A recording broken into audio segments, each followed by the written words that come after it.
ପୁଣି ଆସୁଛି ଭୟଙ୍କର ଘୂର୍ଣ୍ଣବଳୟ। ଓଡ଼ିଶାରେ ସକ୍ରିୟ ରହିଛି ଦକ୍ଷିଣ ପଶ୍ଚିମ ମୌସୁମୀ ବାୟୁ। ଫଳରେ ରାଜ୍ୟର କିଛି କିଛି ସ୍ଥାନରେ ଲାଗି ରହିଛି ବର୍ଷା ପବନ। ଗତ 2 ଦିନ ହେବ ପାଗ ଶୁଖିଲା ଥିବାବେଳେ ଆସନ୍ତା 11 ତାରିଖରୁ ପୁଣି ବର୍ଷାର ପରିମାଣ ବଢ଼ିବ ବୋଲି ପାଣିପାଗ କେନ୍ଦ୍ର ଆକଳନ କରିଛି। ଆସନ୍ତା 5 ଦିନ ଯାଏଁ ରାଜ୍ୟର ଅଧିକାଂଶ ଅଞ୍ଚଳରେ ହାଲୁକାରୁ ମଧ୍ୟମ ଧରଣର ବର୍ଷା ହେବାର ସମ୍ଭାବନା ରହିଛି। ଏହି ସମୟରେ ମଧ୍ୟମ ମତ୍ସ୍ୟଜୀବୀମାନଙ୍କୁ ସମୁଦ୍ର ଭିତରକୁ ଯିବାକୁ ବାରଣ କରାଯାଇଛି।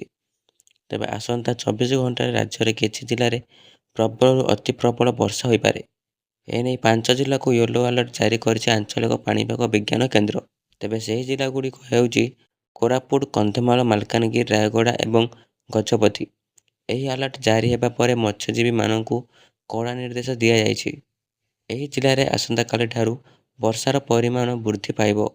ସେହିପରି ଆହୁରି 11 ଜିଲ୍ଲାକୁ ବିଜୁଳି ଘଡ଼ଘଡ଼ି ସହ ହାଲୁକା ବର୍ଷା ପାଇଁ ମଧ୍ୟ ୟେଲୋ ଆଲର୍ଟ ଜାରି ହୋଇଛି। ରାଜ୍ୟର ଦକ୍ଷିଣ ପଶ୍ଚିମ ମୌସୁମୀ ବାୟୁ ସକ୍ରିୟ ରହିଛି। ଏହା ସହ ପଶ୍ଚିମ କେନ୍ଦ୍ରୀୟ ବଙ୍ଗୋପସାଗରର ସଂଲଗ୍ନ ଦକ୍ଷିଣ ଆନ୍ଧ୍ରପ୍ରଦେଶ ଉପରେ ଘୂର୍ଣ୍ଣବଳୟ ସକ୍ରିୟ ରହିଛି। ଏହା ପ୍ରଭାବରେ 11 ତାରିଖରୁ ରାଜ୍ୟରେ ପୁଣି ସାମାନ୍ୟ ବଢ଼ିବ ବର୍ଷାର ପରିମାଣ।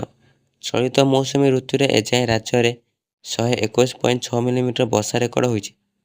ଏହି ସମୟରେ ସ୍ୱାଭାବିକ ବୃଷ୍ଟିପାତ ପରିମାଣ 258.8 ମିଲିମିଟର ଥିବାବେଳେ 26% ନିଅଣ୍ଟିଆ ବର୍ଷା ହୋଇଛି। 13ଟି ଜିଲ୍ଲାରେ ସ୍ୱାଭାବିକ ବର୍ଷା ରେକର୍ଡ ହୋଇଥିବା ବେଳେ ବାଲେଶ୍ୱର ଅତ୍ୟଧିକ ନିଅଣ୍ଟିଆ ଓ 16 ଜିଲ୍ଲାରେ ନିଅଣ୍ଟିଆ ବର୍ଷା ହୋଇଛି।